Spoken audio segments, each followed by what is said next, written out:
to speak to this issue? Is there anybody like to speak for the issue? Hearing none. Is there anybody like to speak against the issue? Hearing none. I will take a motion to adjourn. So moved. Second, Mr. Niemeyer. Mr. Russell made the motion. All those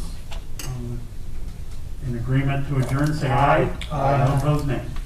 The public hearing is adjourned. Thank you.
Okay, according to Mr. Verizon, it's 7 o'clock. So I'd like to call the regular session of the City Council to order on July 21st, 2020, and we start with the roll. Mr. Greeno? Here. Mr. Haas? Here. Mr. Hellman? Mr. Niemeyer? Here. Mr. Palmer? Here. Mr. Russell? Here. Mr. Schindeldecker? Here. Mr. Slough? Here. Ms. Warnicki? Here. And Mr. Wobser? Present. Just for everybody's notice that Denny's not here. Mr. Russell. Move to excuse Councilman Hellman. Second, Mr. Slough. Any discussion? Hearing none, all those in favor of excusing Danny Hellman from this evening's meeting, say aye. Aye. Those opposed, nay. Mr. Hellman is excused. Let's stand for the pledge of allegiance and a moment of silence. I Pledge allegiance to the flag of the United States of America and to the republic for which it stands, one nation, under God, indivisible, with liberty and justice for all.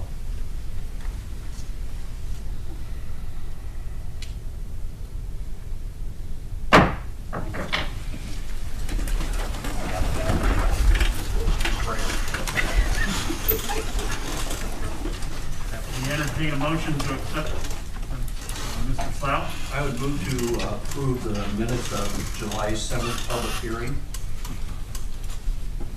Second, Mr. Schindeldecker. Any discussion? Hearing none, all those in favor of accepting the minutes in the July 7th public hearing, say aye. Aye. Opposed, nay. The ayes have it. Mr. Slough. I would move to accept the July 7th regular session of City Council minutes. Second, Mr. Palmer. Any discussion? Hearing none, all those in favor of acceptance of the July 7th regular session of City Council minutes, say aye. Aye. Those opposed, nay. The ayes have it. Mr. Russell, do we have any add-ons, replacements, or changes to tonight's agenda?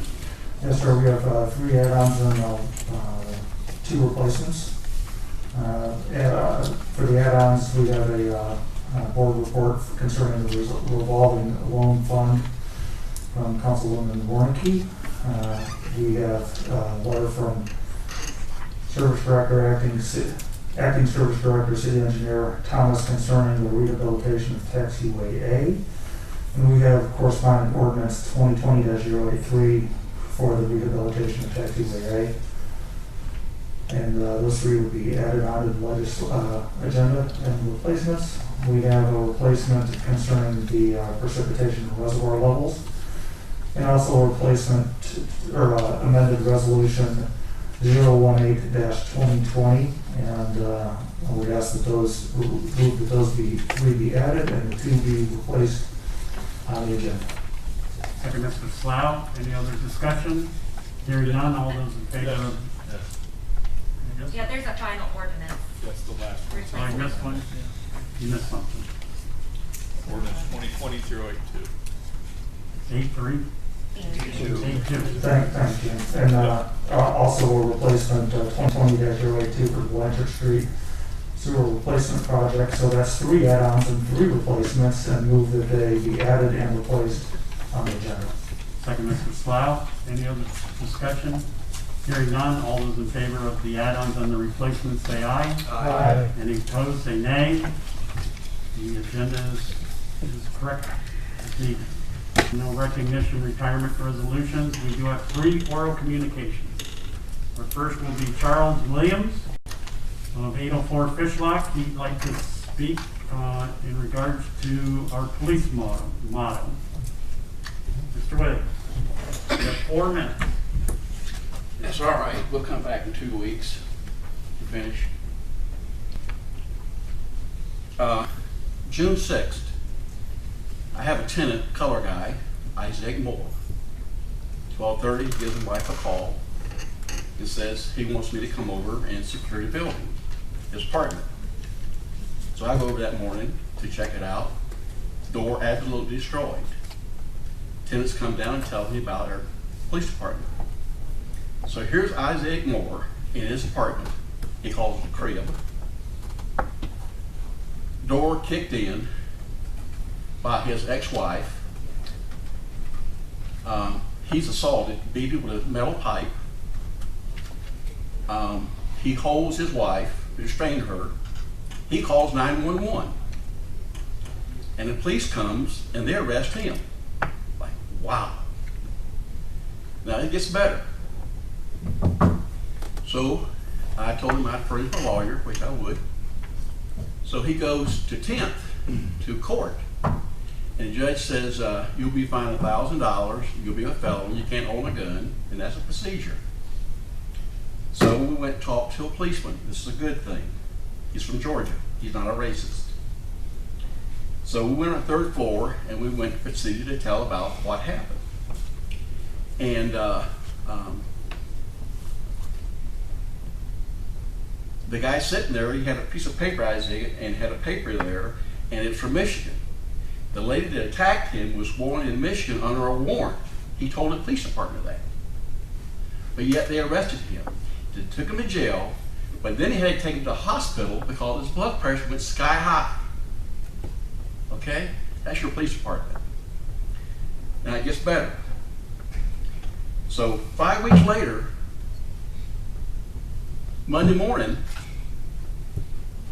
he gets attacked again by the same person. He's knifed, stabbed, beaten with a frying pan. His leg looked like it was being bit by a shark, and the police said they'd never seen anything like it. And she stabbed him in his balls. But this mayor here, I want to speak about it, on Main Street, and she denied me free speech. Can you believe that? Wow. So now, she didn't go in there she went in to kill him because he's going to court today in Michigan to testify against her. Okay? I think, quite frankly, our mayor should be relieved of duty because free speech is free speech. And she denied me free speech on Main Street in front of everybody. Now, I'd like to go with the mayor and I'd like to make a comment. Please address council. That's what we're I've doing. talked enough to the council. No, if you're done with council, then you're done. That's good. Your comment. But one more second, I've got a minute here. You got 1 more minute. So here's this man. He is beaten with a club, and he goes to jail in Findlay, Ohio. Are you kidding me? Now they're trying to backtrack now. They want to drop all charges, and they're really backpedaling because the cops really got involved in it. They really screwed up. Now there's going to be one major lawsuit, as it should be. Now I've got to make my mind up if I'm going to sue the mayor. Quite frankly, I don't think I'm going to. I think it speaks for itself when a mayor tried to take a mic out of a man's hand, prevent him from speaking. That's enough. Thank you. Okay. Any questions for Mr. Williams? Any question? Hearing none, thank you. Thank you. Okay.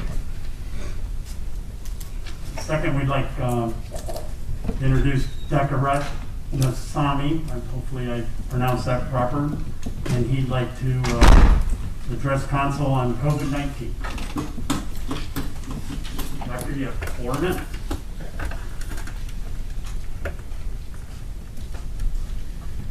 Good evening, members of council, Mayor Marin, ladies and gentlemen. I want to just raise awareness that COVID-19 is still here, that our guard should not be let down, and that we need to be extra vigilant during these times.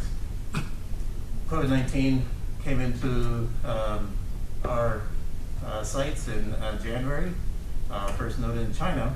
Our first case here was in Hancock County, was on March 22nd. During that time, we went into a mitigation measures where a lot of measures were taken to shut down and reduce social contact, and the virus did come down. Fortunately, in Hancock County, we never saw the full brunt of disease that many other communities did. Things seem to be improving, and we did reopen in May to help the struggling individuals and businesses affected by the mitigation procedures. During this time, across the southern tier of the United States, we've seen rates of COVID infection, hospitalization, and deaths going up. Now, whether this was a combination of reopening measures coming on too soon, or people traveling, the rates have gone up significantly. The testing has increased, but the number of cases is not just from the testing. We can tell that by a percentage of positive tests in relation to the total number of tests. And certain states have gone over 15% positive ideally would like to see this staying under 5%. In Ohio, we're just a little over 6%, and in Hancock County, we're hovering at 5%. So my concern is that if we don't do anything, that we will be following the trend of our neighbors in the southern states and seeing logarithmic increases in the number of cases, hospitalizations, and deaths. We now know more about the virus, and what we're seeing in the southern states, it's affecting a younger age group. And even in Ohio, the median age has dropped down. We're currently down to 43. Now, we know that the death rates are tremendously higher in over the age of 70, but the hospitalization rates go up even in the 40s. And if you look on the ODH website, you'll see hospitalization rates starting to go up in the 40s and definitely going up and peaking in the 60 to 70 age group. When hospitalization rates go up and hospital rooms are utilized, ICUs and ventilators, this ties up services for routine care. People often put away or put off coming into the hospital because they're concerned that they may be exposed to COVID. And so people, instead of coming in for mild chest pain, may wait until they have a major heart attack before coming in. Also, younger people we know can spread the infection, and it looks like children starting around age 10 are capable of spreading the infection just like adults. And vulnerable populations, we know people with high blood pressure, diabetes, heart disease, lung disease, can still be affected very severely by COVID-19, and not just the older population. So when younger people get the disease, they may still spread it to their parents, they may spread it to grandparents, and so death rates can go up. Just a second, Doctor. You're at your 4 minutes. Okay. I move to give Dr. Second, Mr. Greeno. All those in favor of extending his remarks, say aye. Aye. Any opposed, say nay. Please continue. Thank you. So the other possibility of what happens is when a person infected exposes other people, they are put into quarantine and observed for symptoms. This can be a public health concern as many sectors of the population are affected. In Columbus, back in March, there were about 40 firefighters that had to be put into isolation. In Miami, 79 members of the police had COVID-19 infection and 119 were put in quarantine. So it's not just hospitalization, it can be that significant members of service professions may be taken out of action. So right now, we have an important prioritize that COVID-19 is not gone from the scene. It is here, and our local rates in the past week have gone into double digits. All through the early part of March and April, we were in single digits, and now in the last week, we have seen double digits. We have seen people letting down their guard. And so, my call is that people not forget social distancing.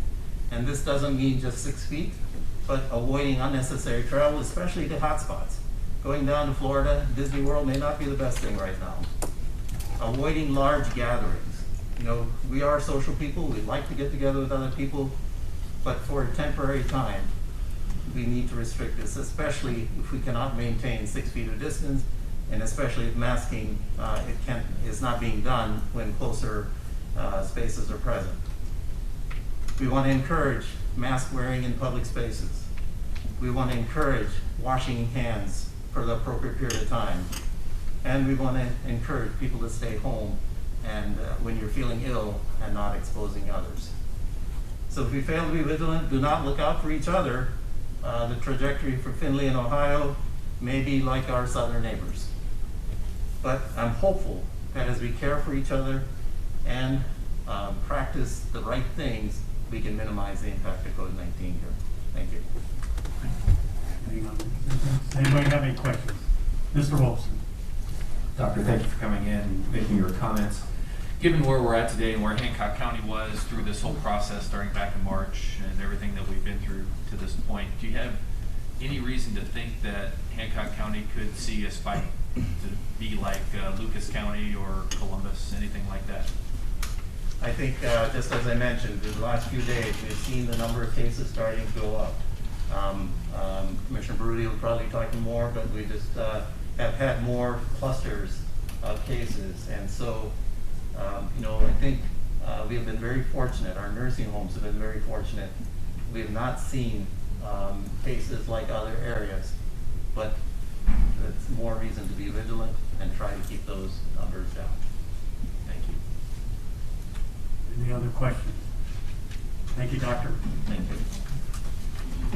Oh, I'm sorry, I didn't see, the mayor had a Well, question. I was just, if I may, one, I just want to make sure everybody knows that Dr. Ratnasamy is, could you just give your credentials very quickly? And then I do have a question. Okay. I'm an infectious disease physician. I practice at the Blanchard Valley Health System, and I'm also medical director at Hancock Public Health. Okay. Can you talk just very quickly about the incubation period and then the kind of course of when you start seeing severity from when somebody starts showing symptoms? Okay. The Just a second, incubation her period. question was about the incubation period and the course of action thereafter. So the incubation period is the time from when a person is infected with the virus and become symptomatic. Now, one of the quandaries about this virus is about 40% of people do not show symptoms and can still spread the virus. But in the people who do show symptoms, it ranges anywhere from 2 days to 14 days. So that's part of our observation period that we recommend people to be isolated or quarantined. And the ripple effect during that time, people may start spreading the virus at least 2 days before they drop symptoms. So they may be starting little ripples wherever they go. And so that second wave may be 10 days later. And a third wave 2 weeks later. And so we don't see the full effect of this first ripple, but if you wait a week or 2 weeks, you're going to see the logarithmic growth if left unchecked. Thank you. Wait, just a second, Doctor. Mr. Russell. Dr. Ratnasamy, you couldn't get away without me asking a question. So we're seeing a peak a little bubble right now, 2 weeks after July 4th. Is that then an expectation that 2 weeks from now we'll see even another bubble, and that's that logarithmic growth, that this thing has to work its way out? Or you want to look into your crystal ball and tell me what's going on in the first week of August, second week of August? We just put out a press release today from Hancock Public Health that Commissioner Baruti probably maybe spoke about, but we are seeing people gathering together and letting their guard down as far as spacing and wearing a mask when spacing is not ideal. And so as these little clusters here and there, we're going to see those ripples. So July 4th is obviously a popular time for getting together, but there are other things in the community that potentially could lead to problems as well. Don't move yet. Are there any other questions? Hearing none, thank you very much. Thank you. Our third speaker tonight is Dr. Baruti, our Health Department Executive Director, and he'd like to also speak about the COVID-19 and the public health response. Thank you. Thank you. Council members, thank you for giving me the opportunity here. Following after Dr. Ratnasamy, he gave a lot of information about the disease and how we're behind, always behind. And to follow up on the mayor's question, I think that's what she was leading Dr. Ratnasamy to tell you, that we're always behind a couple weeks. That's the incubation period. So whatever we're seeing today, that's what happened probably 2 or 3 weeks ago. I want to start by kind of bringing all of you up to speed on where we are with the numbers and how that spike happened to be starting late last week. On Sunday, July 19th, Hancock County recorded our most cases in 1 day. More than 16 cases were reported and detected on Sunday.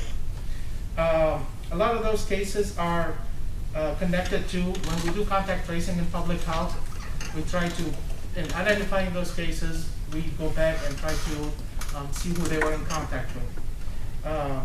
We found out we're seeing a shift in the age group infected, with 42% of the cases were detected in individuals under 40 years of age, and the majority of our recent infections were connected to individuals attending private parties, families, social gatherings, and travel to COVID-19 hotspots.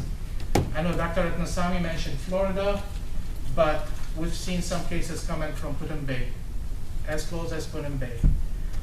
And the bottom line is the population is tired of the COVID-19. We asked them to sacrifice a lot back in March, and I think everybody's tired and letting their guard down. I'm here today to urge you and support the hospital system, the mayor's and public health response to COVID-19. And I'll take the opportunity here to thank Mayor Mern for her leadership. She's been really engaged in the response from day one.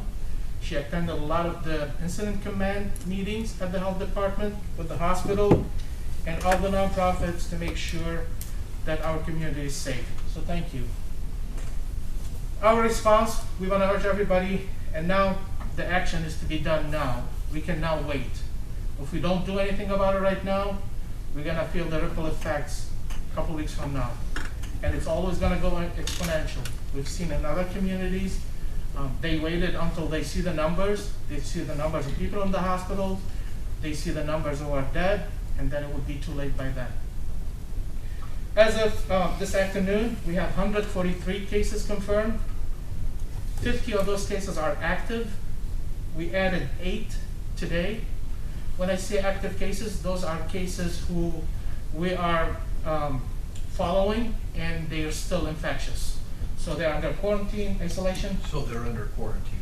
Yes, they're under isolation and quarantine, and public health is following up with them to make sure their symptoms are under control. We've tested 2,126 individuals in Hancock County, and our infection rate came back this afternoon at 6.16. I know when I shared my numbers earlier today with the mayor and Dr. Ratnasamy, we were hovering around 5. Now we're up to 6.16. One disparity with this virus, males are 56 individuals, and females are 87 of our infections. Now, the governor, you all know, rolled out like an alert system last week or a couple weeks ago, and Hancock County currently is in the yellow. And we can share this graph. This is like a little dashboard showing the counties around us. If you can see it from here, all the counties around us are either in the orange or red. When we're in red, we're under some orders. Just a second. So We're at moved. 4 minutes. Mr. Russell. So moved. Motion to extend his remarks, second by Mr. Green. All those in favor say aye. Aye. Any opposed, nay. Please continue. Thank you. Thank you for that. I will be brief. No, that's okay. But Take your time. all of our counties around us, all our neighbors are either in the orange or red, right? Will be under orders, state orders to wear masks and everything else. We don't want to get there. We want to stay the only county in Northwest Ohio that are yellow. Our citizens, our leadership did a great job in the beginning of the pandemic by staying at home, by urging their constituents to be careful and take precautions. But now all of a sudden, that we open back up, people are tired from the virus. We all understand, but the virus is not tired from us. The virus want to keep spreading. And that's why it's what we do now. Again, it's gonna dictate and tell us how we're gonna fare at the end of this whole thing. Again, we kept our numbers low because people were responding. I'm asking you as leaders in this community to support the action of public health, the hospital system, and the mayor by asking all of our citizens in Findlay and visitors to wear masks when they're out in public, to practice effective social distance and avoid gatherings, wash their hands often with warm, soapy water, and stay at home when they're sick. I want to thank everyone who has stepped up during this difficult time and completed their diligence in minimizing the spread, but the fight is not over. Thank you. Questions? Mr. Slough? When you say under quarantine, is that in the hospital or is that at home? Usually at home, and I'm sorry I did not mention, we have 15 individuals hospitalized since the beginning of the pandemic. 4 of them are still in the hospital. Thank you, So the sir. last 2 days, we admitted 4 individuals to the hospital. Mr. Wilson? Doctor, thank you again for your comments. A lot of controversy about wearing masks. Everything you read, I stay off social media as much as possible. In your opinion, mask a good thing, mask a bad thing? Mask is the best thing we have right now. In the absence of pharmaceuticals, in the absence of vaccine, masks, social distance, washing hands, take those precautions are the best weapon we have. And it can be done. It's a simple thing. And I think I will urge all of you to kind of lead by example as much as you can. If you can wear a mask, please wear it in public, because people will follow your lead. And they will say, my leaders are protecting me, I want to protect them as well.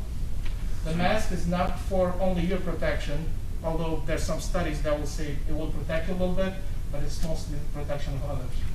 So in your opinion, the positives outweigh the negatives Absolutely, of wearing a mask? absolutely. Thank you. Ms. I mean- Wilson? Where does one go to get a COVID test in Findlay, Hancock County?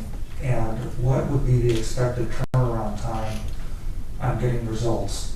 And then thirdly, has the accuracy of the tests improved? I had read on Wall Street Journal article, so I think it's somewhat reputable source that previously you could take 2 tests, one right after the other, and get 2 different results. Let me start with the first section, with the first part of your question. The hospital's been testing all along here since the beginning of the pandemic. And since then, when a couple weeks ago, the federal government decided, we want to ramp up testing. Testing is available now at NWO. Some of the CVS pharmacies are testing, and Physician Plus as well. One thing I want to say about testing, and if you notice from our testing numbers, we tested a little over 2,000 individuals in the whole of Hancock County, population of 76,000.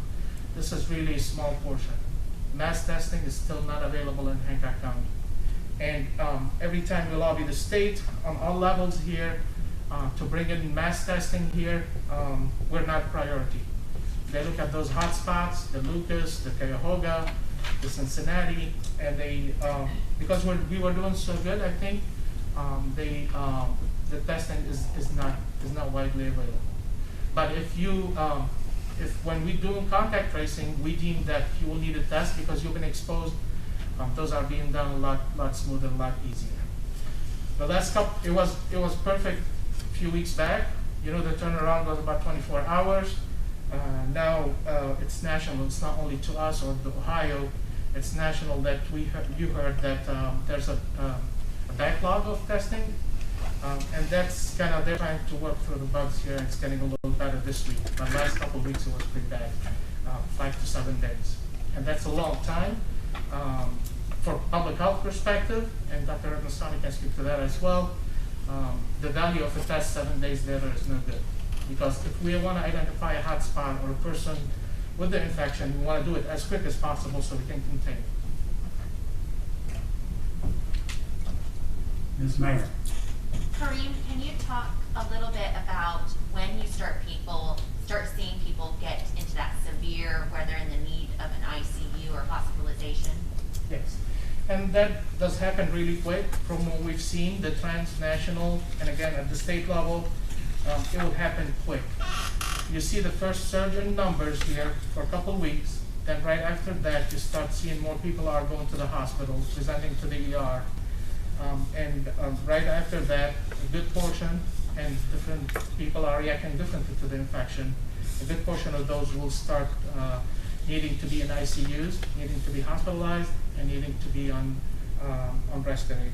And by then, it's not a good outcome out of there. So I don't know, maybe Dr. Akonsami will know better on the percentage of people who get off a ventilator eventually. But from all what I read, that it's not a good outlook once a person is on a ventilator because of the cold. Ms. Mayor,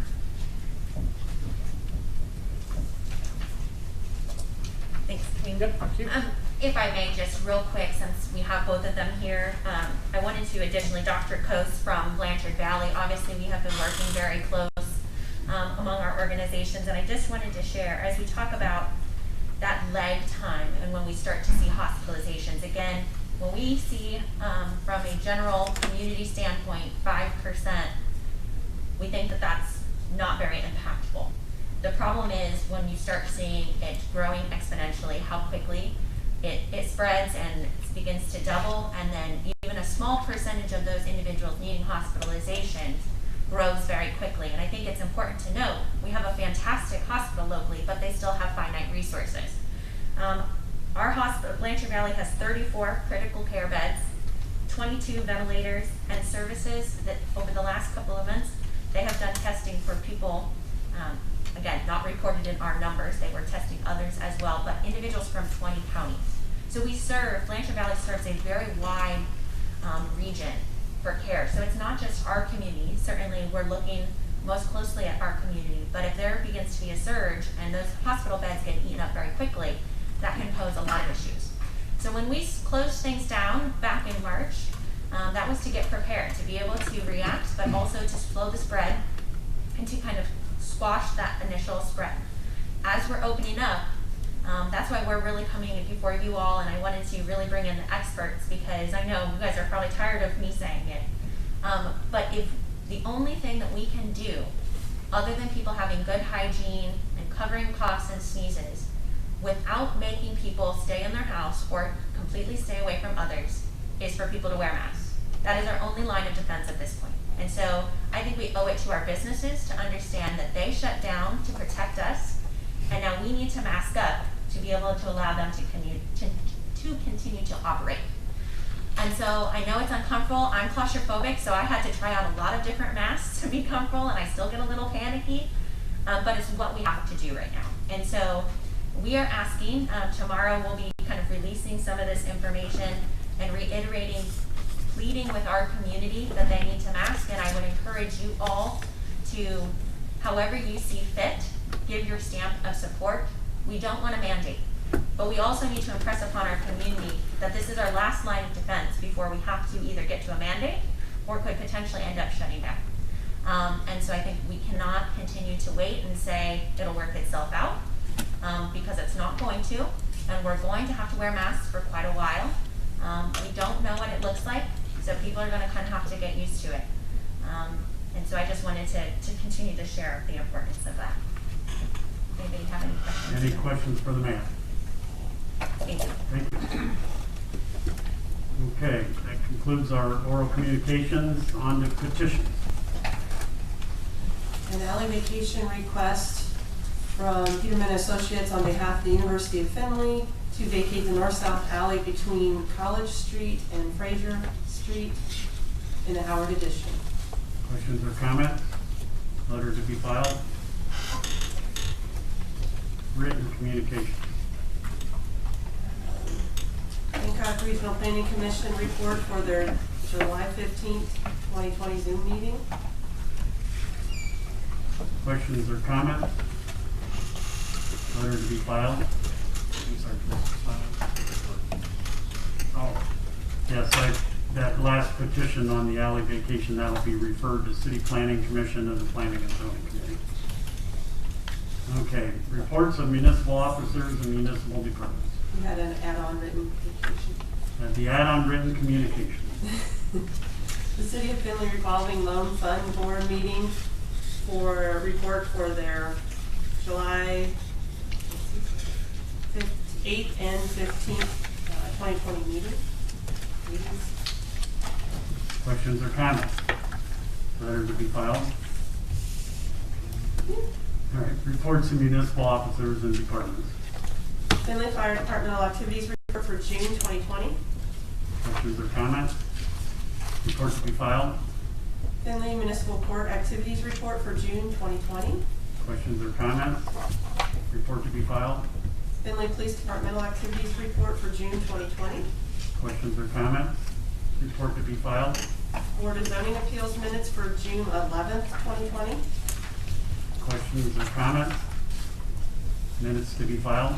Precipitation and reservoir levels report for second quarter 2020. Questions or comments? Report to be filed. Summary financial reports as of June 30th, 2020. Questions or comments? Report to be filed. Treasurer's reconciliation report for June 30th, 2020. Questions or comments? Report to be filed. Officer shareholders disclosure form for the Ohio Department of Commerce Division of Liquor Control for Casey's Marketing Company doing business as Casey's General Store 3778, located at 1403 North Main Street in Findlay for a C2 liquor permit. The check of the records found no criminal activity for those who applied. Mr. Slough. I would move no objection be filed. Second, Mr. Palmer. Any discussion? Hearing none. All those in favor of Mr. Slough's motion, say aye. Aye. Those opposed, nay. Your motion is accepted. Officer shareholders disclosure form from the Ohio Department of Commerce Division of Liquor Control for Dolgan Midwest LLC doing business as Dollar General Store 21084 located at 707 South Blanchard Street in Findlay for a C1 liquor permit. The check of the records show no criminal record for those who applied. Mr. Slough. I would move no objection be filed.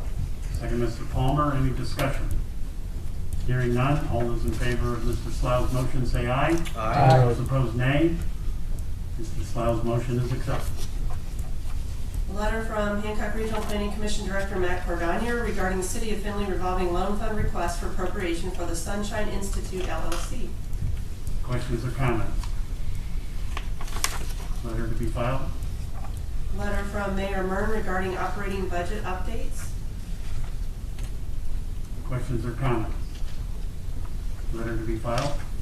A letter from Service Director, Acting City Engineer Brian Thomas regarding Blanchard Street sewer replacement, project number 355-92200. Questions or comments? Letter to be filed. Letter from Service Director, Acting City Engineer Brian Thomas regarding rehabilitate taxiway A, taxiway 4 to A6, project number 3529340. Questions or comments? Letter to be filed. Committee reports. Planning and Zoning Committee to whom was referred a request from Kim Hamilton to vacate the alley between lot 132 in Biles, APOL, and lots 1901 through 1904 in the Schwartz and Burmese addition from Hurd Avenue east to the north-south alley. We recommend denial of the request. Mr. Russell. Move that committee report be accepted. Second, Mr. Schindeldecker. Any discussion? If not, hearing none, all those in favor of the committee report say aye. Aye. Those opposed, nay. Committee report is accepted. The Appropriations Committee to whom was referred a request to discuss House Bill 481 CARES Act funding. We recommend the administration continue to move forward with purchases of equipment, goods, or services that will be covered by the CARES Act reimbursement. If by mid-September the above does not utilize all the funds, we have received clarification that funds can be used for pandemic-related salary expenses, then the remainder of the funds will be used towards salary reimbursement. If no clarification is received on the salary question, then only the equipment and goods will be submitted. Mr. Wilson. Make a motion that the report be accepted. Second, Mr. Guarino. Discussion. Hearing none, all those in favor of the committee report say aye. Aye. Those opposed, nay. Committee report is accepted. The Water and Sewer Committee met on July 16, 2020 to discuss March 11, 2020 and May 21, 2020 updates to the water meter transmitter project. We recommend that there be continued discussions.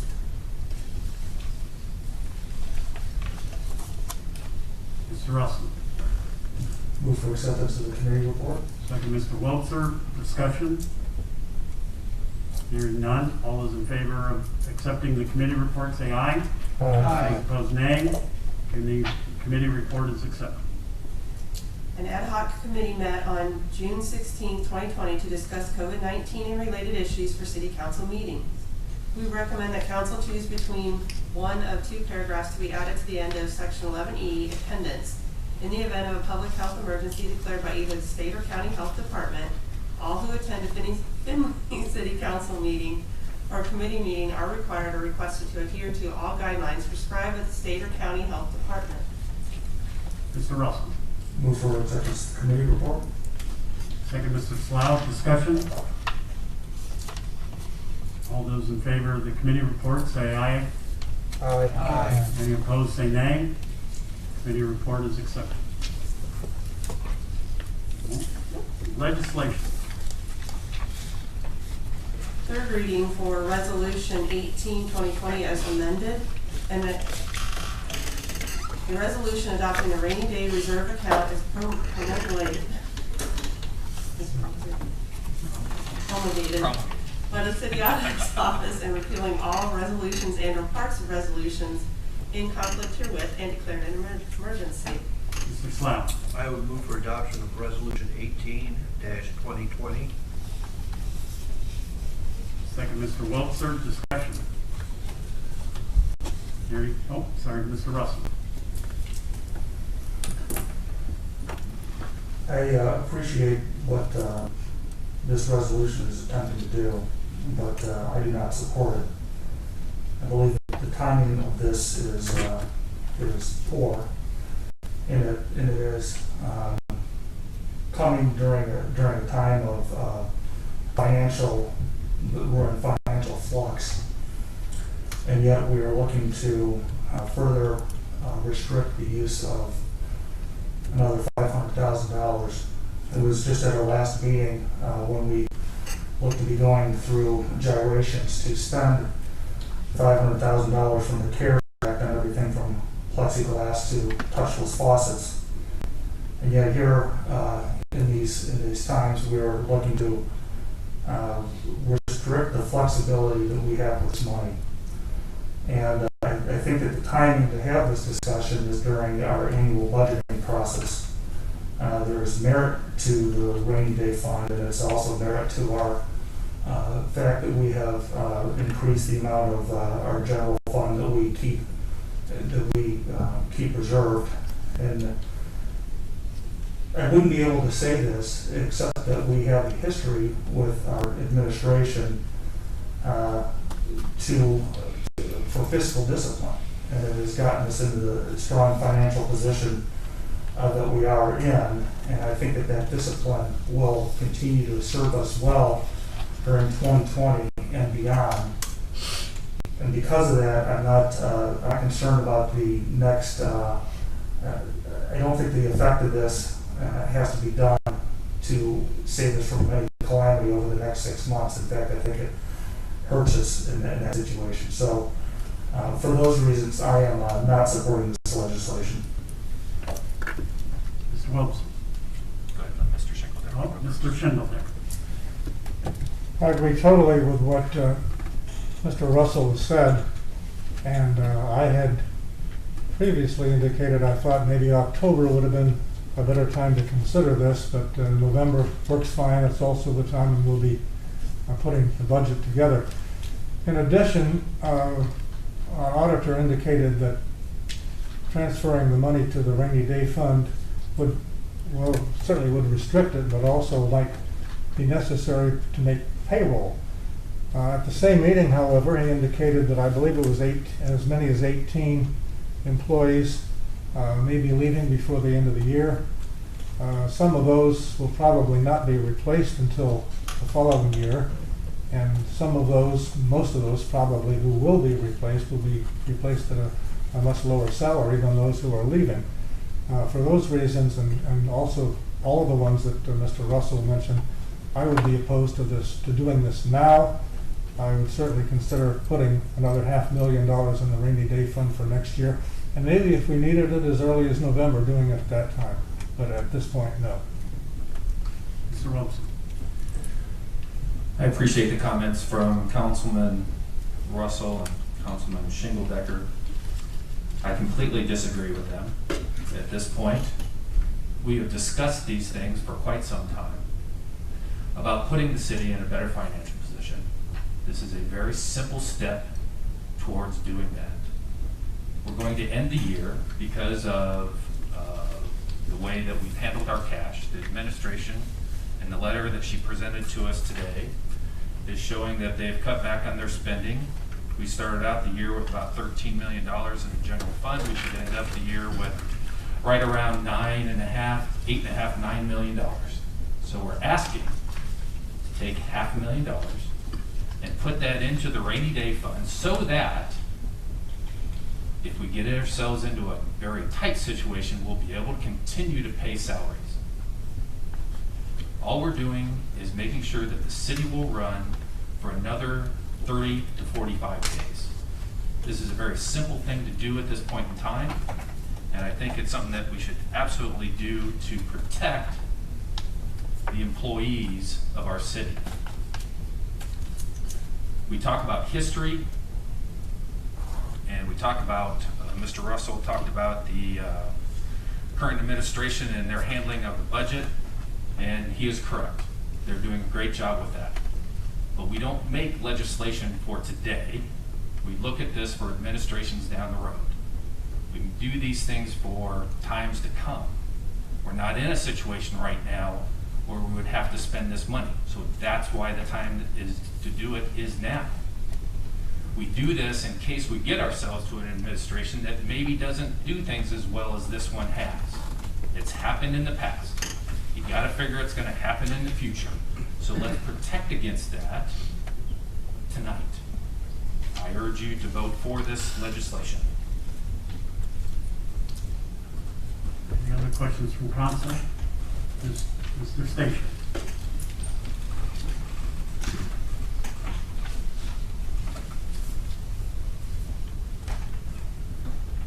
Thank you, and I want to thank you all for giving the resolution consideration. And I appreciate that I have the opportunity to bring strategically forward ideas to this body for your consideration. One of the things that's most important to me after having been here and seen what our department heads went through was the challenges they had when they ended up in a situation where they had to decide if people could stay or go. And whether you have a month or 3 months to make that decision or 6 months to make that decision, it's never enough time.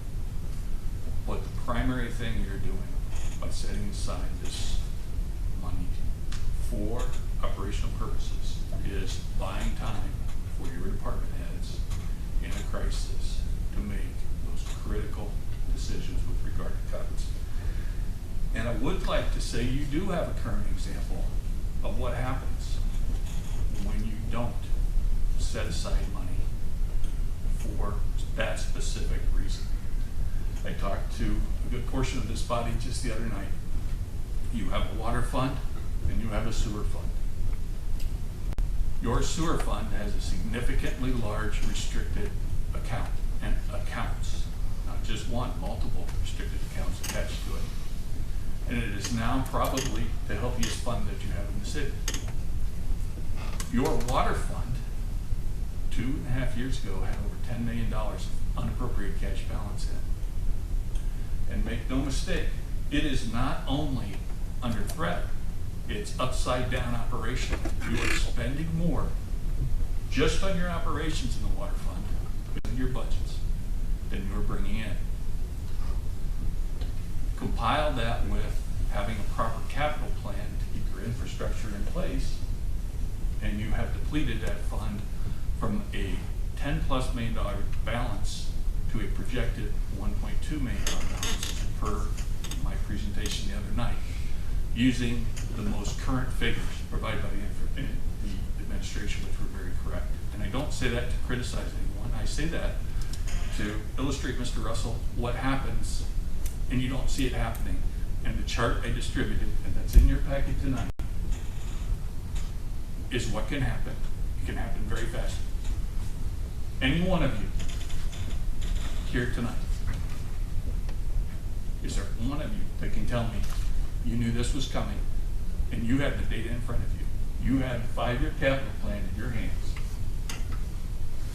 Your water fund, if you don't change anything and follow the budget as presented in your 5-year capital plan, will be out of money halfway through next year. Now, I know that's not going to happen. My point is just, it's important that you restrict funds for proper purposes. Had the water fund had restricted funds for critical equipment, you probably wouldn't have done a couple of the water line projects that you've done, because you wouldn't have had the money for the expansions and the overlays. But you sure wouldn't be in a position today where if there was an emergency, you might not be able to fund it. That's my point. Protect yourself in a way that makes sense. You know, right now your rainy day fund is $1 million. You know, spending $1.5 million or setting aside $1.5 million for your operations is a reasonable amount of money that you're likely to use, whether it's restricted or not. I'm asking you to please strongly consider restricting that money to protect your general fund so you don't end up in a situation like your water fund is in today or your general fund was in 2009 and 2010. Thank you. Any questions? Mr. Russell? I believe that the payroll is a straw man argument. The $500,000, if it stays where it is versus going to the rainy day fund, doesn't disappear. It simply is not in the rainy day fund. It is still there to cover salaries if we get into a position that's the $500,000 we need to cover payroll. In addition, as I read the amendment, they use terms that the reserve balance will not exceed 5%. It will stay approximately 5%, and it needs to bring the reserve balance to 5%. So what is it? Will it not exceed 5%? Will it stay approximately at 5%, or will it be at 5%? The legislation as amended today in front of us is vague. I wouldn't know how we would work towards this document as written. And that's just an aside to my general opposition as stated. The amendment you see today came as a result of a conversation between myself and Councilman Wolfser. The original resolution that was put in front of you was an entire resolution that encompassed things regarding your enterprise fund, encompassed minimum reserves and other things. And there was some concern and some questions, I guess, that Councilman Wolfser got. And I don't want to speak for him, but that it was confusing to some folks. So I, based on that conversation, our discussion was that the resolution in front of you be amended to only deal specifically with the one paragraph that's changing. And the 5% number in the original ordinance, it said $1 million, $1 million, $1 million. There was concern that it inferred that there'd be an additional $1 million added, which is not the case. You're talking about taking it from $1 million to $1.5 million. However, that number is limited by state statute to 5% of your prior year's audited revenues. So the language is strictly for the purpose of making sure. So if it's 1.5, it stays at 1.5. If it's 14899.01 to comply with the rule that the legislation properly reflects the rule. So it's not ambiguous. It's very specific and incorporates the state statute. And unless the moderator tells me I'm wrong, by doing it this way, you've left your entire resolution intact from 2009, which was renewed in 2014. Is that indeed correct? That would be in your interpretation, correct? No, I mean, is it your interpretation that that's correct? In other words, those other paragraphs are there, and that was the intent. 5% rule and so forth? No, the two other sections, dealing with minimum reserve. The ones we did previously, they're Yeah. still in effect. Yeah, so it affects, that way there's no unintended impact on other sections with the concern folks had. So the idea was to keep it as clean as possible. And I'll take responsibility for it, not being clean the first time. I said change it down to Denise, and I didn't think about how it would be interpreted if it was amended as it had been done in 2014. So, any other questions for me? Mr. Wilson? No questions, Jim. Councilman Russell, back to your comment about restricting the funds. If we use that theory, we should get rid of the rainy day fund. Just take all the $1 million out, put it back in the general fund. That way you can use it any way you want. If you want 100% flexibility, then we shouldn't have it. All this is doing is making sure that in the event of a serious downturn, that those monies are there and cannot be spent unless council makes a way to get that done. That's all it does. Puts very little restriction on it and helps us to make sure we get through an economic downturn. In your theory, we should just get rid of the rainy day fund and put it back in the general fund. Anybody can spend it at any point in time because salaries are paid every day. Mr. Schmelzer?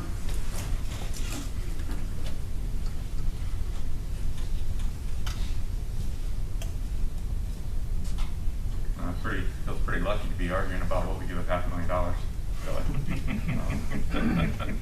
I do think that this decision tonight, whether it happens tonight or whether it happens at budget time, is largely irrelevant. I don't think it makes a big deal one way or the other. In large part because of the planning that has taken place. I think the comments regarding the strategy to make our city more fiscally sound, to be able to deal with the economic conditions that we're dealing with today. The most strategically important decision we made was to put $13 million in the bank. And I know how difficult that was because I heard day after day after day for a long time about how much money we had in the bank and how that was too much and how we should be doing something more important with it. So, in many ways, I agree with both sides.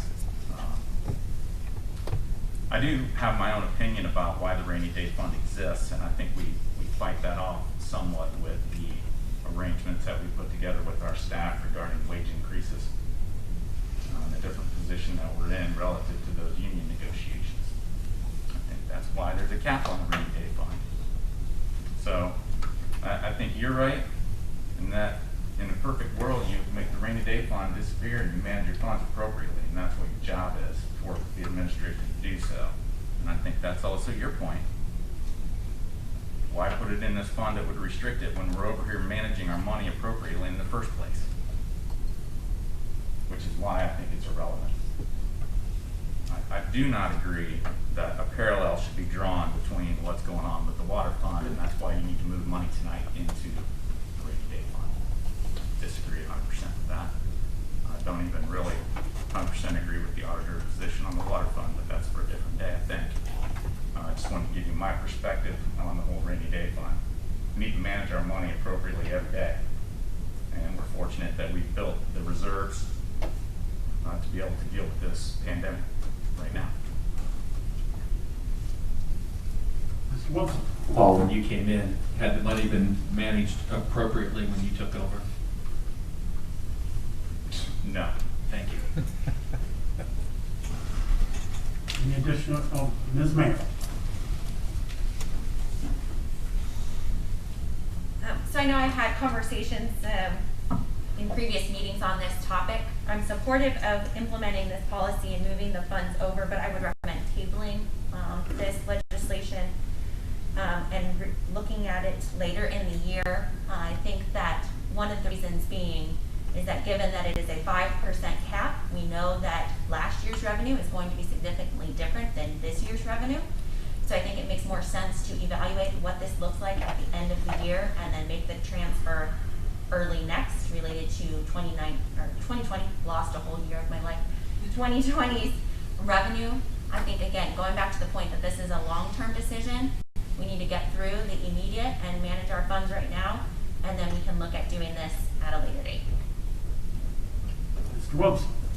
Mayor, when this first came up, you were in favor for it. What's changed your mind? I am in favor of it. I just don't think that it's an immediate item that needs to be addressed. Any other questions? Thank you. Okay, so we have a, May I add? yeah, this is. Mr. Stashak, should it be tabled? With what the mayor said, that if it's tabled, we can bring it up if there would be an emergency?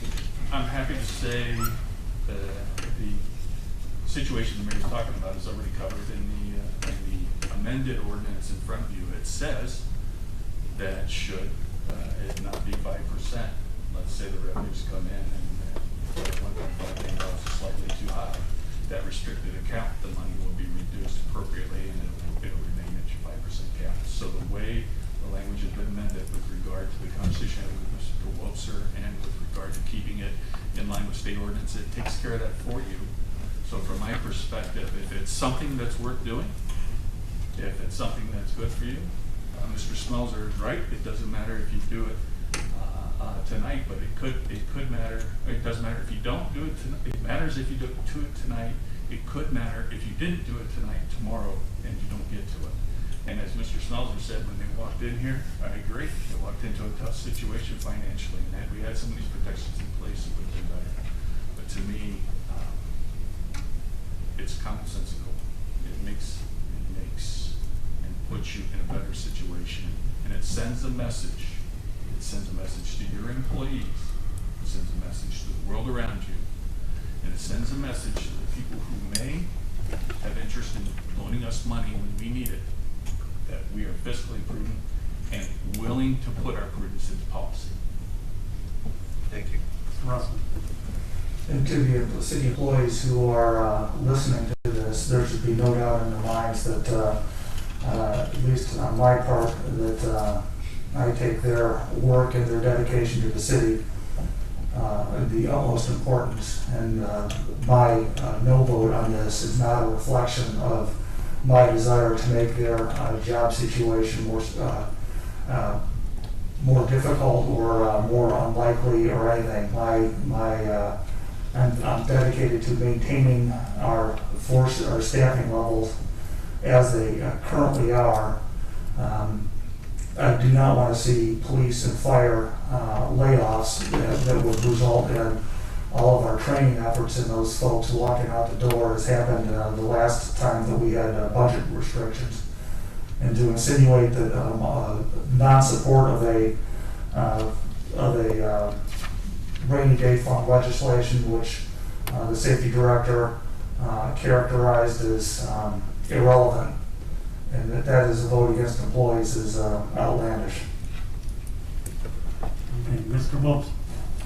That was never insinuated, Councilman Russell, and if I did, I apologize. That was not the situation. Mr. Schindelberg. I stated in my opposition that I was not necessarily opposed to doing this, but opposed to doing this at this time. The mayor said it much better than me.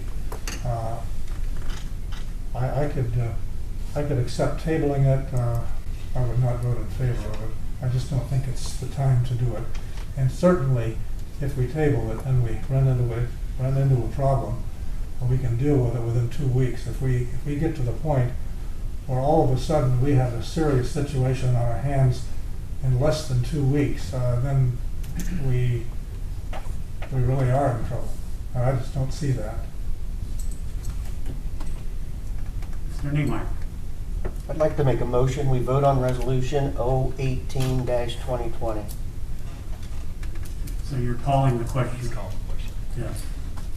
Okay, a motion to call the question. Second, Mr. Palmer.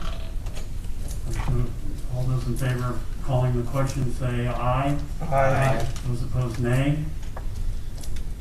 The clerk will take the roll. This is to adopt. This is to adopt. Mr. Greeno. Aye. Mr. Hawes. Aye. Mr. Niemeyer. Aye. Mr. Palmer. Aye. Mr. Russell.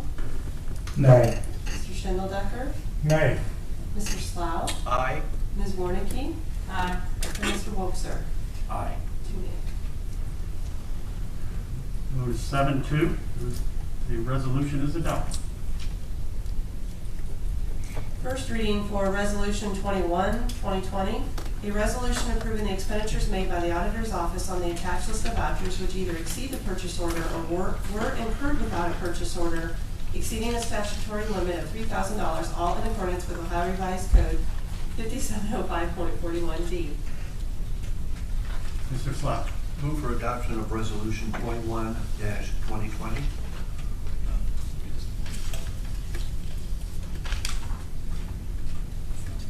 We just voted on that?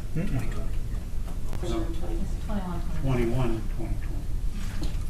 Okay, we have a motion. I hear a second. Mr. Russell, second. Any discussion? Hearing none, all those in favor of resolution 21-2020, say aye if your name is called. Those opposed, nay. Mr. Haas. Aye. Mr. Niemeyer. Aye. Mr. Palmer. Aye. Mr. Russell. Aye. Mr. Schindeldecker. Aye. Mr. Slough. Aye. Ms. Warnicki. Aye. Mr. Wolfser. Aye. Mr. Greeno. Aye. The resolution is adopted. Ordinances. Third reading for ordinance 2020-68. An ordinance vacating a certain portion of a certain alley hereinafter referred to as 1020 Adams Street vacation in the city of Findlay, Ohio. Mr. Slack. Move for adoption of ordinance 2020-068. Mr. Palmer, discussion. Mr. Wilson. We had a quick discussion about this before. This was from the Planning and Zoning Committee. There was some discussion on this piece of property and denying this from, I believe the vote of the committee was to deny it. Is that still the stance of the committee? Mr. Russell. Well, the stance of the committee is the vote. They didn't, we meet and we discuss, so there would be no change in the stance of the committee. And the stance of the committee, and the committee's recommendation to council was to deny. Thank you. Mr. Russell. I voted against that committee's recommendation. I think that what the committee was trying to do was implement a building code through zoning, through approval of the alley vacations. The condition in this situation is the gentleman in an alley that has not been used for decades and has effectively been used as the two property owners' side yard, wishes to construct a garage, part of which he will use to store things in. But the conditions that the committee discussed was, well, what would he store in this? And would he store quote-unquote junk in it? And would his property be cleaned up? Those are issues for the DEEP department or the zoning enforcement organization, and I don't believe are germane to vacating of an alley. This actually gives the property owner more property to better use and maintain his property. But if those issues continue, then you work with the property owner through the zoning enforcement office. I favor this amendment and this request, and think that the denial would set a very bad precedence and bad direction for the city council. Mr. Schindeldecker. Well, I voted to deny. I voted to deny the request to a great extent because of the history of the property in the past. This has come up before, and it's been. I don't think it was ever taken care of, to my knowledge, but the complaint was dropped. I'm not an architect and I'm not a builder, but I've been by that property several times, most recently last week, and we had indicated, at least informally at our meeting, that we would like to have seen some good faith effort to clean up some of the property. I don't believe he could build a garage big enough on the property in question that could begin to store all the stuff in that backyard. But I've seen nothing, and I've seen no good faith effort to do anything other than mow the lawn. And I just don't think it's feasible for him to do what he wants to do without getting rid of a great deal of material in that backyard. He hasn't done anything so far. Ms. Mayor. So I apologize, I did not check on the status if a formal complaint had been filed with the zoning office, but if you recall when this originally came up, I did bring forward the fact that we have in our process that if someone has an open zoning complaint against them, they cannot file for permits with the zoning office for a alley vacation. So I would agree with Councilman Russell's assessment that I would be in favor of this. I think this is an individual trying to clean up their property, and though they may have not made substantial effects at this point, I think that they have followed the appropriate process. They have requested something that's reasonable to be able to utilize their property. Their adjacent properties were also in support, and I would be happy to check. I will make sure I note tomorrow to see if any formal cleanup request has been filed for them to receive that notice, so that we may work with them to make sure that they're addressing the concerns. Any additional questions or comments? Mr. Niemeyer. Well, I've had numerous calls from that area, and there hasn't been any effort to clean it up. It's got a little worse than last time. Non-licensed vehicles. There's neighbors that bought traps to trap wild animals to maybe get something out of their garden this year. So I just think we ought to take that into consideration and go from there. Ms. Mayor. I would, if we can make sure that we file, if you guys get calls or complaints from constituents, if you can make sure that they're reported to the zoning department so that we can track them, file the appropriate paperwork, set, follow up, and a clear process, because saying we want things cleaned up but no definitive requirements around what cleaned up is and where they're supposed to do, and understanding a junk vehicle, someone may be working on to repair. So I completely agree. I don't want run-down vehicles and trash and debris and construction material, whatever it may be. That's not fair to their surrounding neighbors. I would just say that in this specific situation, denying this request is not the appropriate action. Again, maybe I'm a broken record tonight. Maybe it would be appropriate to table this request, and then we can work to file and follow up with the constituent to address it, but I think a flat denial would be inappropriate. Any other questions? Hearing none. Clerk will take the roll. This is a motion to adopt, correct?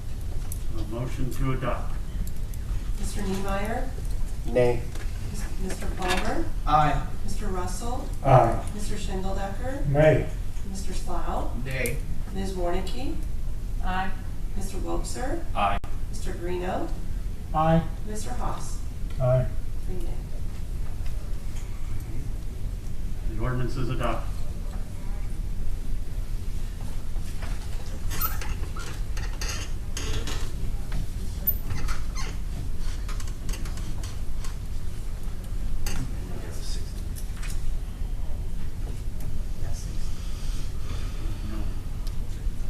No.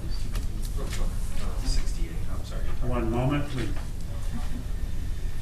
Now we're on to 69.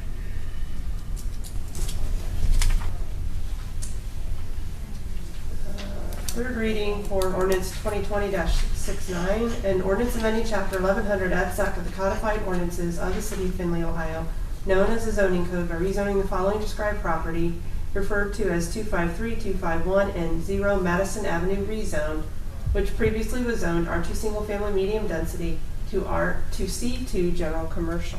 Mr. Russell. Move for approval of ordinance 2020-069. Second, Mr. Wobser. Discussion?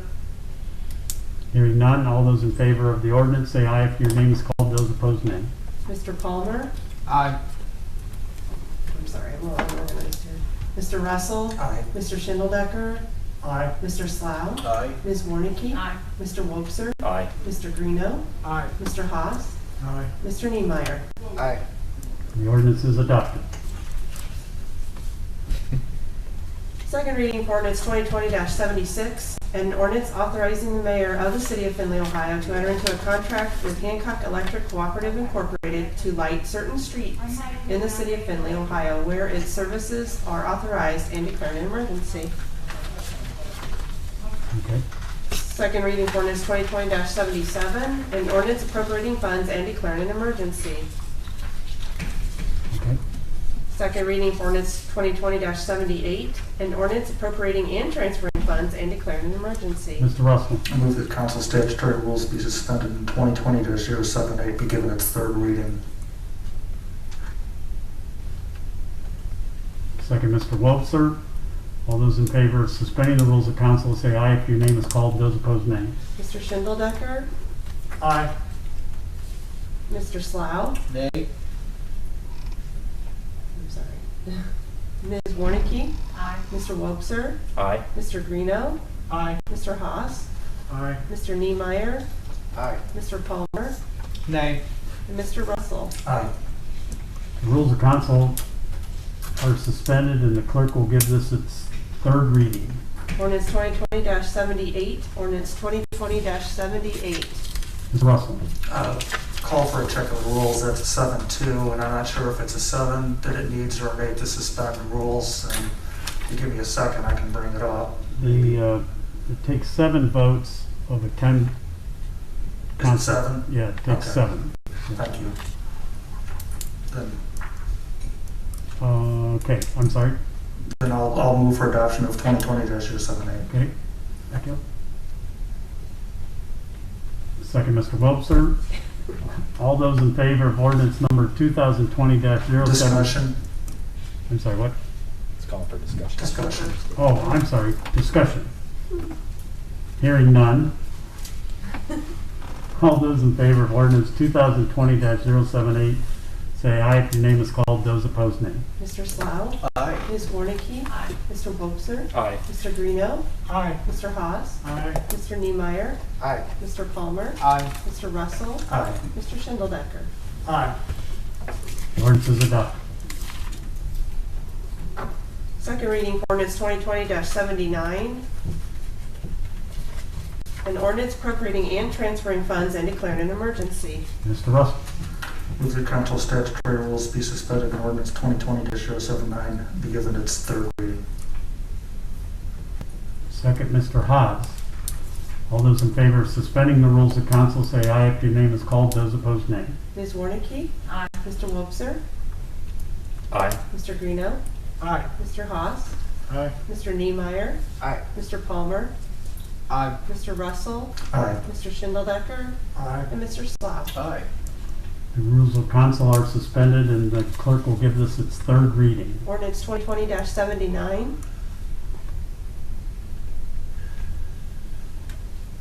Mr. Russell.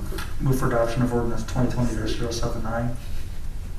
Second, Mr. Greeno. Discussion. Mr. Wilson. Mr. Russell, is there a specific reason why we're pushing these through?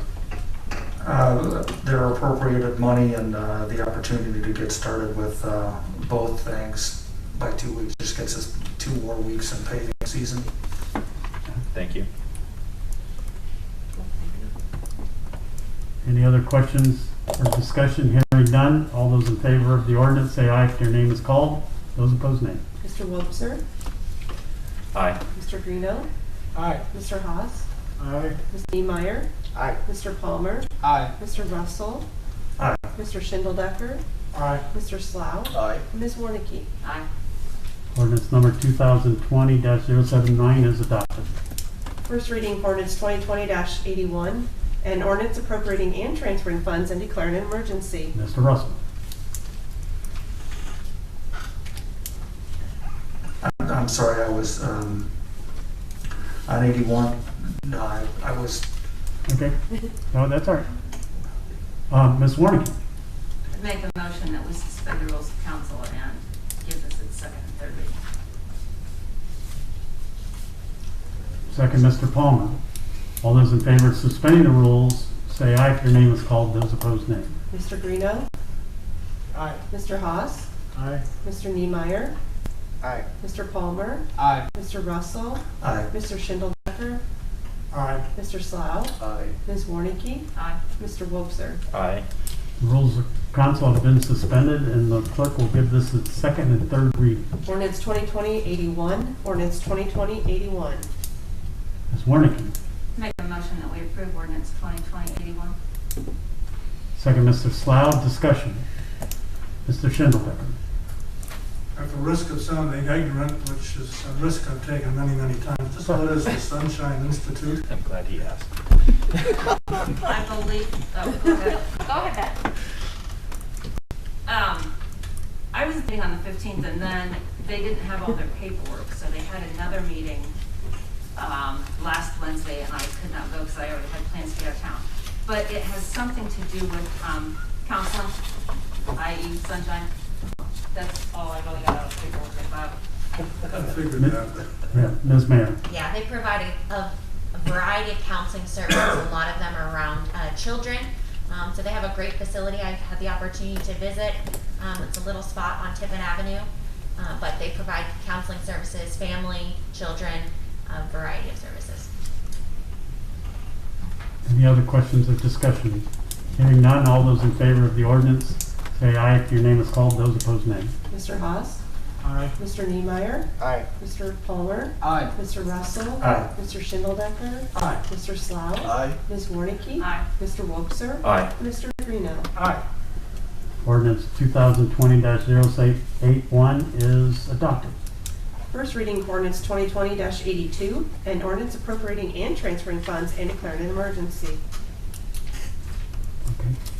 First reading for ordinance 2020-83, an ordinance authorizing the service director of the city of Findlay, Ohio to execute the necessary grant application or applications and/or agreements to receive grant funds from the Federal Aviation Administration for their airport improvement program grant and declaring an emergency. Mr. Russell. Well, I generally do not like to suspend rules on an add-on ordinance. This is an add-on ordinance which gives us the ability to spend 100% of the FAA's money on a rehab of taxiway A, and so therefore I will make a motion to suspend the rules and give ordinance 2020-083 its second and third reading. Second, everybody? No. Second, Mr. Haas. Discussion. I'm sorry, so this is to suspend the rules. All those in favor of suspending the rules, say aye. If your name is called, those opposed, nay. Mr. Niemeyer. Aye. Mr. Palmer. Aye. Mr. Russell. Aye. Mr. Schindeldecker. Aye. Mr. Slough. Aye. Ms. Warnicki. Aye. Mr. Wobser. Aye. Mr. Greeno. Aye. Mr. Haas. Aye. The rules of council have been suspended, and the clerk will give this its second and third reading. Ordinance 2020-83, ordinance 2020-83. Mr. Russell. Move for adoption of ordinance 2020-083. Second, Mr. Palmer. Discussion. Hearing none. All those in favor of the ordinance, say aye. If your name is called, those opposed, nay. Mr. Palmer. Aye. Mr. Russell. Aye. Mr. Schindeldecker. Aye. Mr. Slough. Aye. Ms. Warnicki. Aye. Mr. Wobser. Aye. Mr. Greeno. Aye. Mr. Haas. Aye. And Mr. Niemeyer. Aye. The ordinance is adopted. Old business. Mr. Russell. I would ask for a point of order clarification, right? Oops, I think we did it wrong on ordinance 2020-078. The motion to suspend passed 7-2, but our rules state that a majority vote, that a 3/4 majority vote of council to suspend statutory rules, which is 8. With Dennis gone, his absence acts as a no vote, so it only got 7. So 2020-078 did not get suspended and therefore could not be voted on tonight. And the only way to, I don't even know, can the people in the, it would take one of the no votes on the suspend to ask for reconsideration, wouldn't it? Correct. So the only way for that to be changed would be for one of the 2 no votes on the suspension of the rules to ask for reconsideration on the suspend motion, I believe. Mr. Schindeldecker. That, to my way of thinking, presents another legal snarl. It was my understanding that the only person, only a person whose vote was with a prevailing vote could make a motion to reconsider. As we passed it, the prevailing vote was one of the 7. But if we follow what Mr. Russell said, and I believe he's correct, the prevailing vote would have been one of the 2 no's, and I think one of the 7 yes votes would be the only one that could allow consideration. And I simply ask that the parliamentarian make a ruling on the question. Be somebody who voted no. Really? So the parliamentarian is saying somebody who voted no to suspend the rules would have to, right? Am I correct? Somebody who voted no to suspend the rules would have to make a motion to reconsider. Mr. Palmer. Motion to reconsider the ordinance, so the 2020-78. Anybody can make a second. Mr. Russell. Second to reconsider the move to the motion to suspend. There's no discussion on a suspension motion, so those in favor of suspending the rules on ordinance number 2020-078, say aye if your name is called. Those opposed, nay. Mr. Greeno. Aye. Mr. Haas. Aye. Mr. Niemeyer. Aye. Mr. Palmer. Aye. Mr. Russell. Aye. Mr. Schindeldecker. Aye. Mr. Slough. Nay. Ms. Warnicki. Aye. Mr. Wobser. Aye. The rules of council have been suspended, and the clerk will give ordinance 2020-078 its third reading. Ordinance 2020-78. Mr. Wobser. Make a motion to approve ordinance 2020-78. Second, Mr. Greeno. Discussion. Hearing none, all those in favor of the ordinance, please say aye if your name is called. Those opposed, nay. Mr. Haas. Aye. Mr. Niemeyer. Aye. Mr. Palmer. Aye. Mr. Russell.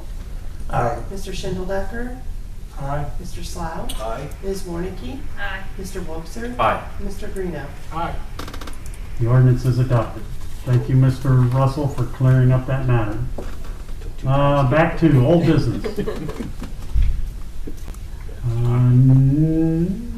Old business, Mr. Schmelzer. Tell us about our crosswalks. No, I don't. About what?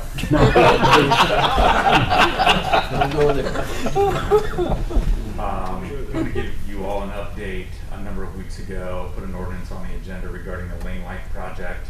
We discussed where we wanted to sort of make some decisions about what we wanted to do with the mid-block crossings and how they were signalized, if at all. The Traffic Commission met yesterday, had a lengthy discussion. Appreciate your participation in that, Councilman. And happy to answer questions about how we got there if you're interested. But what we've decided to do is move forward with signalization that is similar to that which exists on West Main Cross. So if you can picture those RFB signals that are push button activated, the Traffic Commission felt like that was the best option for the city going forward. Recognizing the effectiveness of the lane lights when they're working, we also took into account the number of times that our own traffic department has had to work on that to get it up and running. We also got some background. We being Ryan had some conversations with, I believe it was Perrysburg, regarding their experience with similar infrastructure and the fact that they have moved to the RRFB. So with that said, the only remaining item that I have to move forward with that would be to confirm the pricing that I've been verbally told we could get for RFB infrastructure from a distributor. If that is within the ordinance that I previously brought to you regarding the cost for modification for lane light infrastructure, I'll be asking for you at the next meeting to appropriate those dollars so that we can move forward in that fashion. Questions? No? Can't believe there's no question. Oh, well, okay, fine. No, Mr. Wilson. Paul, all I'm going to say is thank you for continuing to work on this. The old system was great when it worked, and it was a shame we couldn't get it to work. And the other one that's a great replacement for it. The other one was really great when it worked, though. I agree. I wish, at the time we did the project, this RRFB function was not available to us. I'm pretty certain that if it would have been, we would have went with something that was already tried and true for this community. It's unfortunate that we did invest dollars in that, and we're still going to utilize the passive system for activating the RFB. So we've got that camera that recognizes someone that's in the crosswalk. We're still going to continue to utilize that in addition to a push button. So, you know, I think it was Councilman Slough that brought up the comment about, you know, people may not necessarily move in that same direction, that they get caught by the camera. We're going to utilize both so that we catch as many people in that crosswalk as possible, even if they don't push the button, make it as safe as possible. Thank you. Mr. Station. We're under new business. Oh, this one last old business. Sorry. Okay, we're back to old business. Sorry, this will be quick. Hey, just a shout out for you folks to promote your RLF. I'm your ad hoc member. Of course, Councilperson Warnicki's your main member, voting member on that committee. They set aside $300,000 for catalyst loans. I believe the majority, I think tonight was your 7th one, so about that $300,000 is about $230,000 of $10,000 loans left. So that's 23 loans. They're targeted at your individual or small business owners. Caveat being they need to preserve one low-income job as part of that loan. They're 0% interest, 5 years, no payments for 6 months. You can't go wrong. I believe a majority, if not all, of the current recipients have come from membership of the Alliance of Local Chamber of Commerce. So I would encourage you all with your contacts and your wards and the people you know throughout the community to let people know that may not be a member of the Alliance that these exist, and that is a great tool, $10,000, whether it be for equipment, job preservation, to get you through this hump, particularly in light of the concerns folks have as to what the governor's going to come up with this week. So thank you for hearing that real quick. It's a great program. Any other new business? Mr. Greeno. Yes, I'd like to schedule the next water and sewer meeting for Thursday, July 30th at 6 p.m. here in council chambers. And we'll be discussing the water transmitter project again. Mr. Russell. 2 items I would like to schedule the next planning and zoning meeting for August 13th, and that is looking like it will be a Zoom meeting, if at all possible. And then secondly, I'd like to discuss the ad hoc committee that met to look about adopting the rules. Included in your packet was a kind of meeting minutes of the meeting, and but I would like to start off by thanking Councilman Haas and Councilman Palmer for serving on the committee. They were the first two who actually volunteered to be a part of the committee, and the three of us represented 3 different viewpoints on this question, and the conversations were civil. It was a testament of we disagreed, but we were not disagreeable. And I was very proud to have served with the other 2, because I thought I came away from that meeting knowing that we put a lot of thought and effort into it, both before and during the meeting. And I'm happy with the way that we came to the conclusions that we did.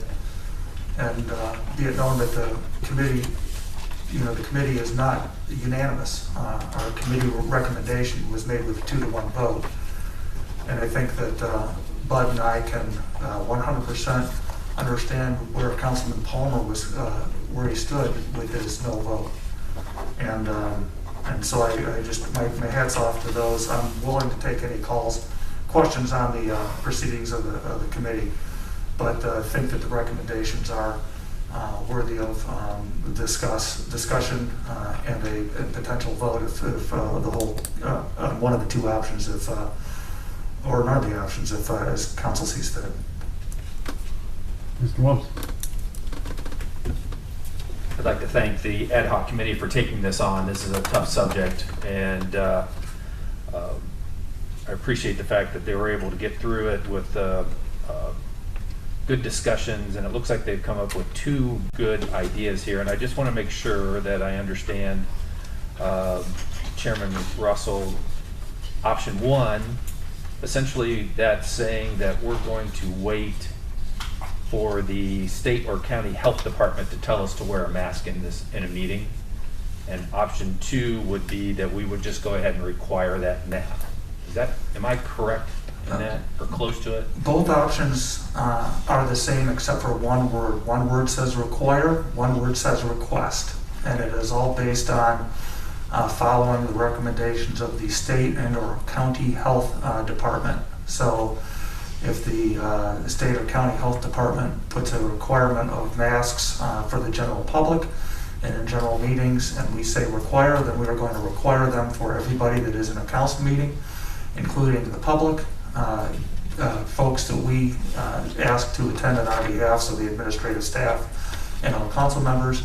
If we say request, then we would make the request of those people, but not require. So, thank you for that clarification, Councilman Russell. So neither of these, at this point in time, if we were to adopt either one of these tonight, nothing would happen, because at this point in time, neither the county nor the state is requiring masks of Hancock County. I searched today to be able to answer that very question and could not find a definitive answer on either the county's health department site or the state. I saw verbiage that said if we were in level 3 that the masks are required, but I could not see on what level 1 was. Unfortunately, our health director is gone, but Mayor, I don't know if you can speak to that. We are not currently under a mask mandate. That's not included in level 1 or 2. It would be mandated at level 3. However, this is where it gets tricky. When we talk about in a general office setting, the CDC recommendations as well as the requirements for any business entity and government entity are that all employees should be masked. So I would say that in this setting, we should be masked. I got a quick question. Are the city employees required to wear a mask at this time? When they are within 6 feet or in general areas, yes.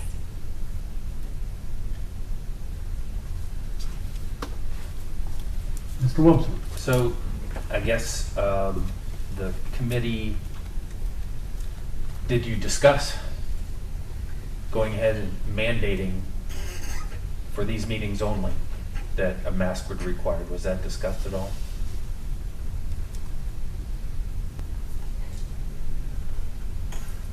I think all of our consideration included, at least in my mind, included council meeting and committee meetings.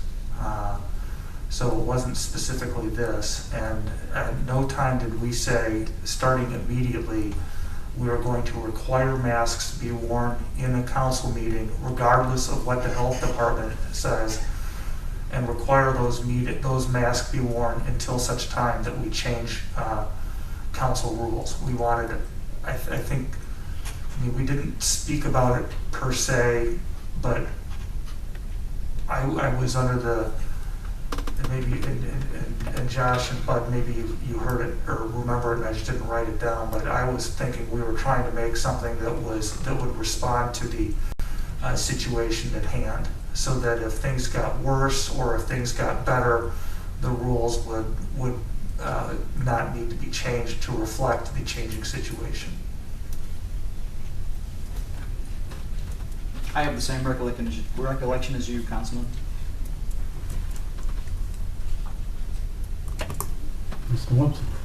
I guess the one thing I would add, and after the doctor's presentations this evening at the beginning of the meeting, just to say or ask the question of council, is there any benefit to us taking on a requirement that masks be worn in this setting, as many of the businesses are now doing, and as many of the office buildings are doing in the city, and also to set a good example for the rest of the city.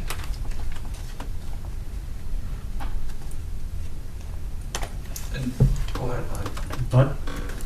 And I do agree with that, because, you know, we are city leaders, and our citizens are looking at us, and, you know, we need to set that example, and we need to let them know why we're doing this. You know, it's for their benefit, And sometimes, when things like this happen, people say, well, it's not really as bad as it is, but, we cannot take that chance. I think we're doing this for the betterment of the whole city. Mr. Russell. And Councilman Wilson, that question was at the heart of the discussions and probably was, I don't want to say the majority, but a large part of the discussions. And there is an interesting line that is drawn there between require and request, and voluntarily doing what you think is best and leading by example, etc. And therein lies the difference of opinion of the three members. And our compromise was to construct the paragraph that we did and change the verb required to requested. And knowing full well that, I don't want to put words in Mr. Palmer's mouth, but he would vote against both of those options. Right. Ms. Warren. This is kind of in response to Jeff's question. My feelings on this, I've been wearing one. It's just, I guess I'm a cautious person. And I can accept a difference of opinion. People are far enough away. I guess I'm okay. But the more that we've been having the public come in, we had, barely room to space some of them out when they were here to give us their thoughts last week, and we had more people in here than when we started today. I realize I don't know where council people have been either, but the more people that you have come in, you don't know if they've been to Hilton Head or Florida or wherever. I'd really like to see them wear a mask. That's just me. And I realize that I cannot ask them or require them to wear a mask if we don't. So that's just my opinion. I would like to see us wear a mask so that I can ask them to wear one as well.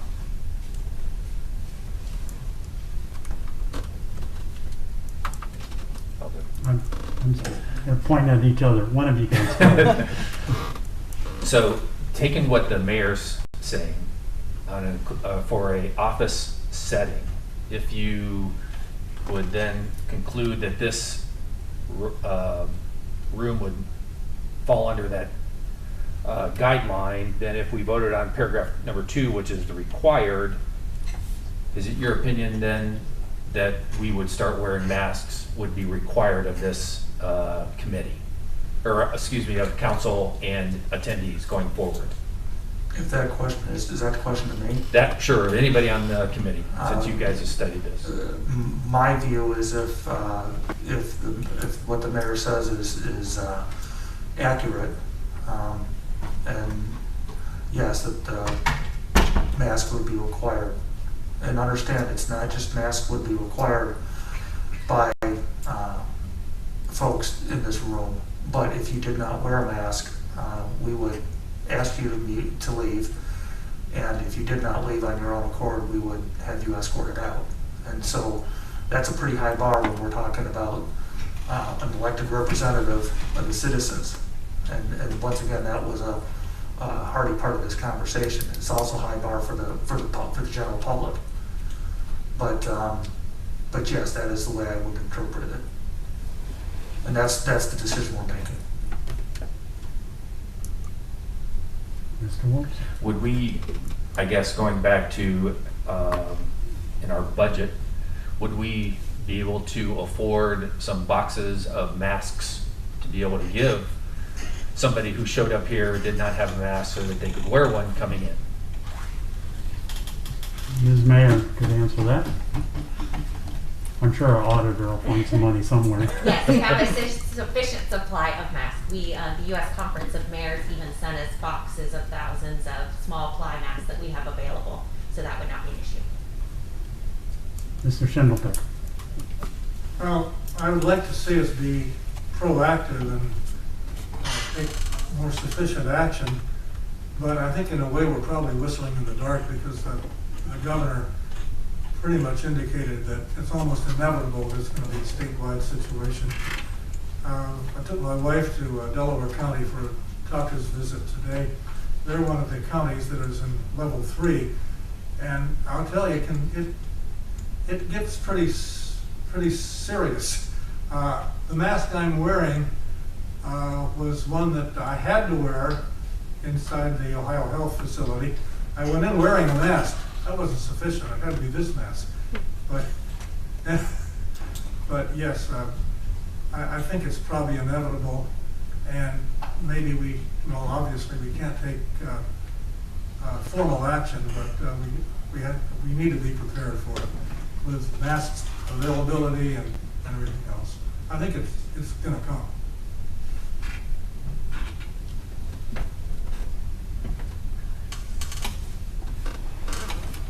Ms. May? I agree to an extent. I think the whole example we're trying to set and the standard we're trying to set is that the only way that we're going to avoid getting there is by wearing masks in the first place. Mr. Haas? There's a number of people that travel through Hancock County every day with all the interstates and state routes and everything else we have.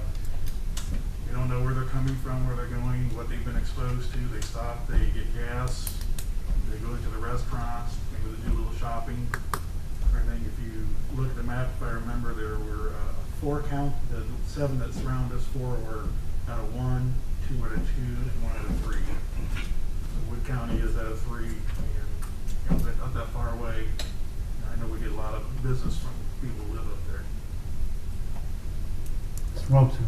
Councilman Russell, is it appropriate this time to make a motion to make this changes to our bylaws, or is this something done at a different time?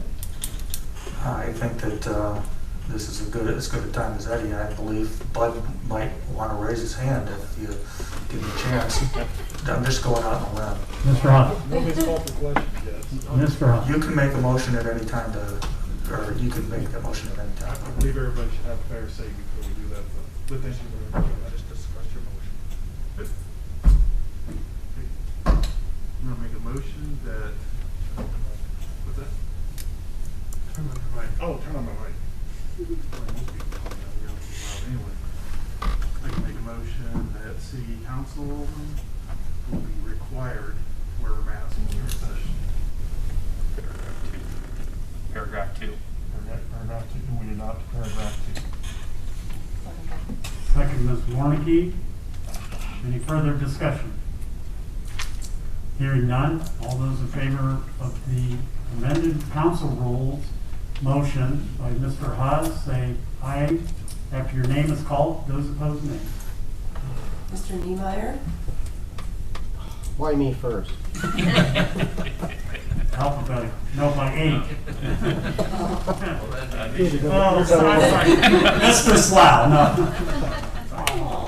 Aye.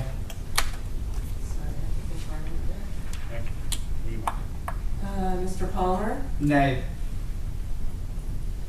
Mr. Russell? Nay. Mr. Schindeldecker? Aye. Mr. Slough? Nay. Ms. Warnicki? Aye. Mr. Wobser? Aye. Mr. Greeno? Aye. Mr. Haas? Aye.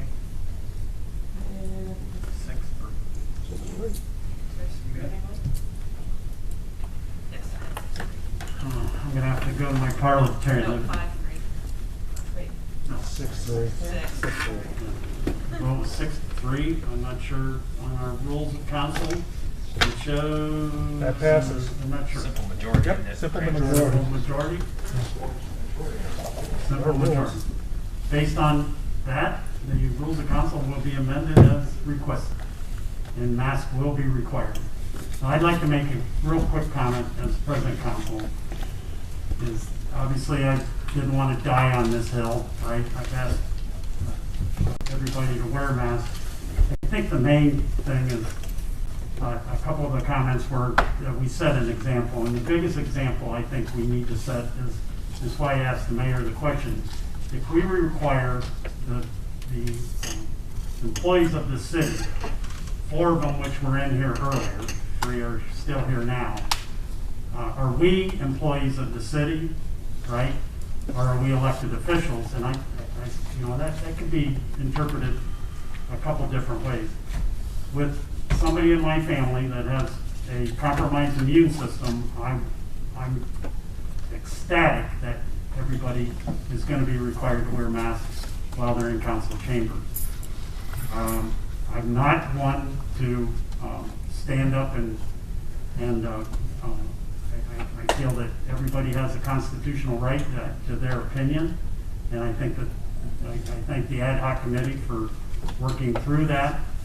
But I appreciate if all of you, based on what we just enacted, will follow the rules and make it easy, not only on myself, but other council people. And so that's my only thought.